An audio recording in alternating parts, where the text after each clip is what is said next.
few people are thinking about the date of the next election, but it has been the subject of debate in the House of Commons. We do have fixed election dates in this country, but the Liberals were looking to move it 1 week later.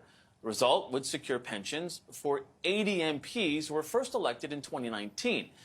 Keep the date where it is, and those politicians won't get that parliamentary pension if they don't get re-elected. Now, there have been a number of developments on this today, so let's bring back the front bench. Sabrina Grover, Melanie Paradis, Carl Boulanger, and Rachel Aiello. Now, Rachel, you've been doing some great reporting on this, so what is the latest? So today there was the first round of debate on this bill, and we heard very clearly that the government is now in a position where if they want to pass this bill, they might have to make amendments to this section. That's because the NDP have said they're going to be bringing forward an amendment trying to keep the date October 20th. The Conservatives very clearly against this Liberal pension plan, as they called it.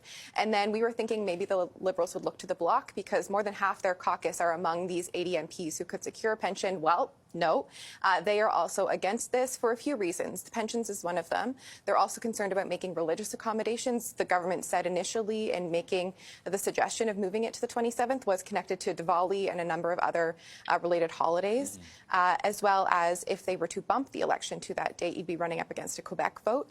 So largely it's looking like right now the government is going to have to go back to the drawing board on this piece of the bill, but there is still support for other elements of this legislation. We're talking about measures to make it harder to meddle and easier for Canadians to cast their ballots. Right. And Carl, what's interesting in this, and the breakdown of it is 32 Conservatives, 22 Liberals, 19 Bloc, 6 New Democrats, 1 Independent whose pensions are potentially on the line.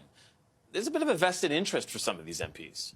For sure, and that's why it felt like it was so blatant that this move was done. Because if it was just for religious accommodation, why don't you move it to the 13th, like a week prior, right, not so you don't have to qualify for those pensions. Like, so I don't know why they did this move, and I don't understand why it took so long for somebody to say, I'm moving an amendment to get rid of that provision.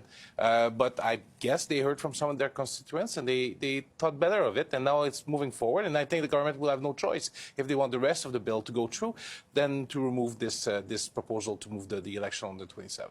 Yeah, and Melanie, Conservatives noted that this could cost Canadian taxpayers millions of dollars. Is that where Canadians can actually really relate to this, other than when they're going to cast their ballots?